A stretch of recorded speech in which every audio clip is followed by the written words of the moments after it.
much for joining us today on Purely Positive. This week's Purely Positive guest is the founder of the Awesome Women of Empowerment, or the AW Group. Her name is Tanisha Flood. Thank you so much for joining us here on the show, and please welcome her, everyone. How are you doing today? Thank you. Thank you so much for having me. I'm doing great. How are you? I am doing well. Thank you so much. Now, tell me, what exactly does the Awesome Women of Empowerment do? Well, the Awesome Women of Empowerment, it actually, we are a mental health and wellness, organization, a 501c3 organization, nonprofit. And our main mission is to help those that are dealing with mental illness, to educate, to bring awareness, um, obviously ending stigma, trying to fight stigma as well with our words, our inspiration, as well as empower folks that are living day to day with certain mental illnesses such as depression, anxiety, PTSD, bipolar disorder. I mean, the list goes on. There's so many people walking around that are dealing with some form of mental health issue. Depression obviously is number one because, depression is definitely something that, since all of us, we work hard, we take care of families, we take care of so many things. Stress is a major thing in a lot of households right now. And actually stress is really becoming one of those um, deadly things right now, because people are actually, dying just from being in stressful situations. But also stress is a trigger for depression as well. Um, so we want to try to touch homes, and it came up to me, as Awesome Women, and obviously my main thought was, okay, well, let's make this, about women empowerment. That was the main mission of it, was women empowerment, because I am a woman. Obviously, I'm a single mother. um, and one of my episodes with depression and anxiety came during a real trying time during being a mother. And so, I was like, I really wish that there was a support group, for women like me or mothers like me that are dealing day to day, don't really want to go seek a therapist, just really want someone that they can talk to, maybe someone that can say, hey, you know what, you're not alone. You're not by yourself with this. Um, so also Women of Empowerment came out of that thought process, as well as me also seeking therapy because I was dealing with major depression at the time. And my therapist at that time was giving me a lot of different techniques, a lot of different strategies to handle my anxiety and my depression, which also turned into me writing a book called 30, yeah, Project Me, 30 Days to a Better You. I wrote that book because I wanted to give some kind of tips on that I use to help me manage depression and to manage anxiety and just manage a whole bunch of different things that in turn will help me take better care of myself, because you always have taking care of other people and not really focusing on yourself. And like I said, stress and all of those things, they really they cause depression. They cause certain mental illnesses that we don't really think about. And if you are a person who has stress or has any kind of mental illness in your genes, you can you can kind of encounter certain episodes that you didn't know that you could have. So that's Right. what happened to me. Yeah. Okay. Well, thank you, number one, for that was a beautiful explanation. Thank you. I know I just went around, but it was like, oh, this is what sparked that, and that's what sparked that. So Yeah, but I appreciate that because now our viewers really know and really understand what the R group is about. yeah. It's not just women empowerment, it's actually women who are looking to help each other. So, Yes. with that being said, Since you mentioned support, do you have a virtual support group or on the website or something? So I'm really excited because in the month of May, which is Mental Health Awareness Month, we started our very first virtual support group, and this one was entitled Move Over Mom, which was, basically also a dedication to mothers because it did, we just had Mother's Day as well. And we had a special guest speaker. She is a mental health blogger, and she speaks on her bipolar disorder. Her name is Nikki Thompson, and she was speaking on being the mother of two, with living with bipolar disorder, and how it affected her.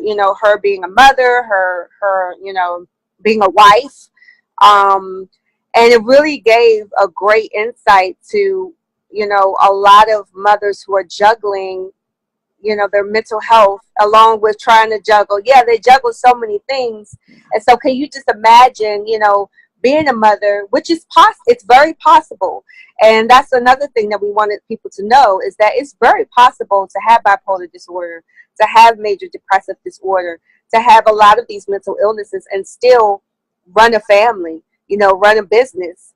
And Successfully. yeah, successfully. Now, mind you, when we get behind closed doors, we may have a breakdown or two, but we are capable as long as we have the right support system. Mm-hmm.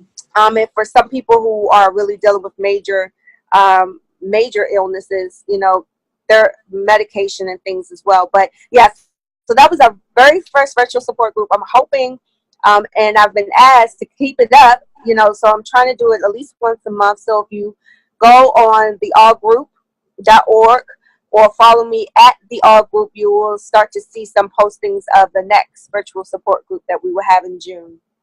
That's great. That is great. That's something that's needed. A lot of times support groups are in person only. And you can't always make in person only. Oh, no. Sometimes you need to do that. So I know you said you deal with depression and anxiety.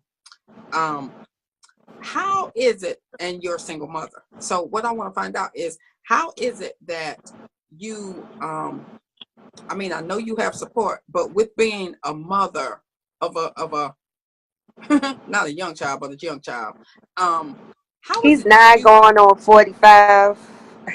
See, not a young child, but a young child. How do you manage to do all the things that you do with being a single mother and the things you do with Awesome Women of Empowerment for mental wellness? Oh my gosh. You know what? Some days I ask myself that same thing because, as I've gotten older and as things have become a little bit more stressful, and just kind of really seeking therapy and really going through the process of understanding what's going on with me, I've had to really try to scale back some stuff. So, now, I've always been a workaholic, and I've never understood, like, why am I such a workaholic? And I think it's just that anxiety part of always trying to keep up, trying to do things, trying to make, be perfect at this, trying to do that. But now it's to the point to where I figure out my boundaries. So I know my boundaries. I know how to say no. I just cannot do it right now because I just can't do it. And I think that's important for, anyone who, you have to know your boundaries with whatever you're doing, because people will continue, people will press you.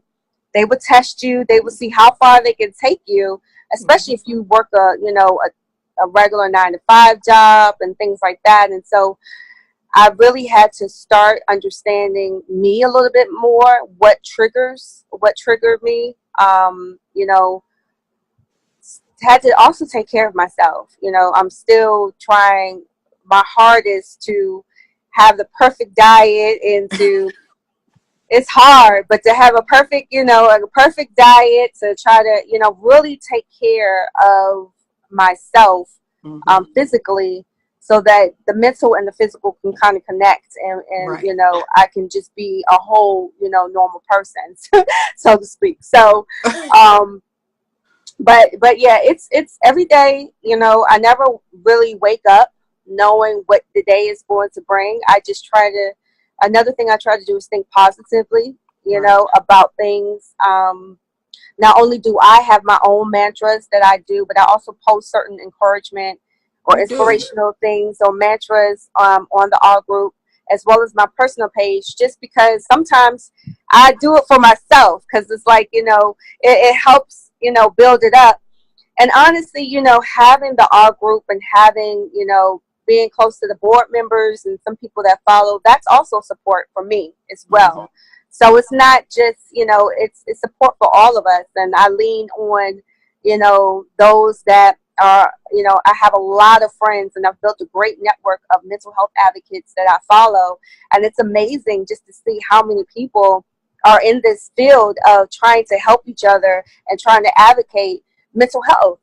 And that also keeps me going, because I'm like, okay, cool. But I do have a support system with my family as well. That me being the person that try not to lean on people as much, I've begun to do that a little bit, just to Good. allow myself, a little sanity. So I think it's really okay for you, to ask for help. And that's the importance of it, is to ask for help, to learn how to say no when you feel like you cannot do it, because you'll regret it later. Right. Um, and to really just learn how to put yourself first. I mean, if you can't really take care of yourself, you really can't take care of anything or anyone Anything. else after that. So really allow yourself some time, your me time, to take care of yourself. Right. That brings up a good point. Well, my thought process. um, I think about parents who have children who are dealing with mental illness, how um, how they, once they find out that they have something, they have a particular aspect of mental illness, how they might look for it in their children, and what they might do in order to help their children should it Mhm. manifest itself. What are your thoughts on that?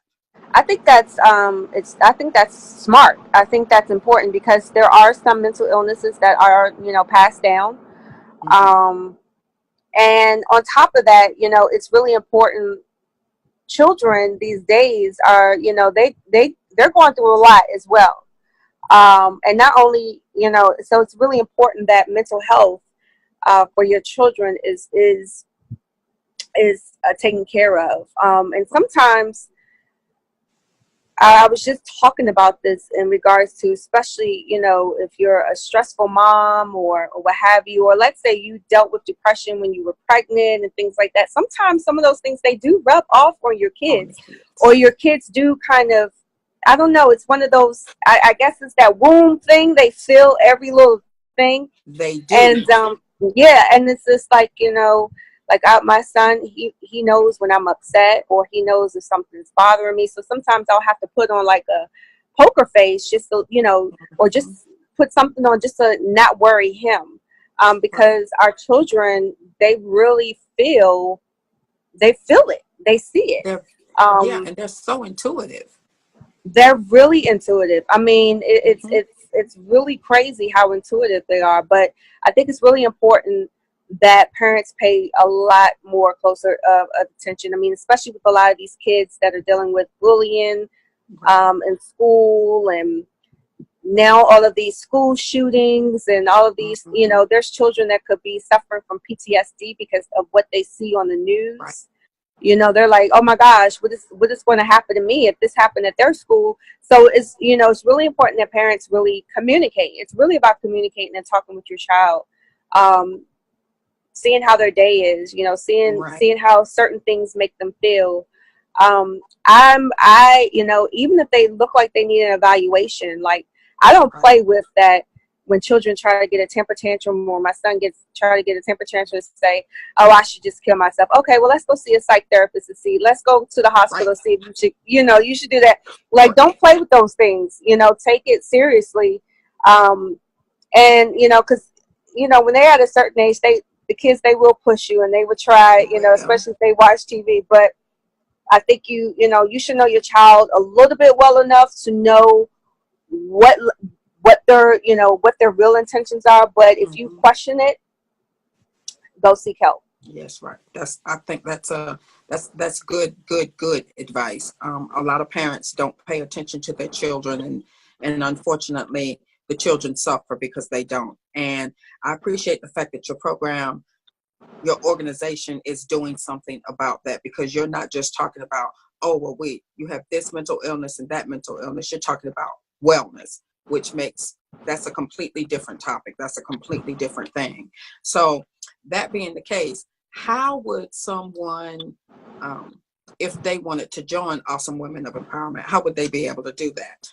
Oh, come on board. So they could contact me at the R Group. That's THEAWE group at gmail.com. Also follow us on Facebook and Instagram with the handle at the R Group.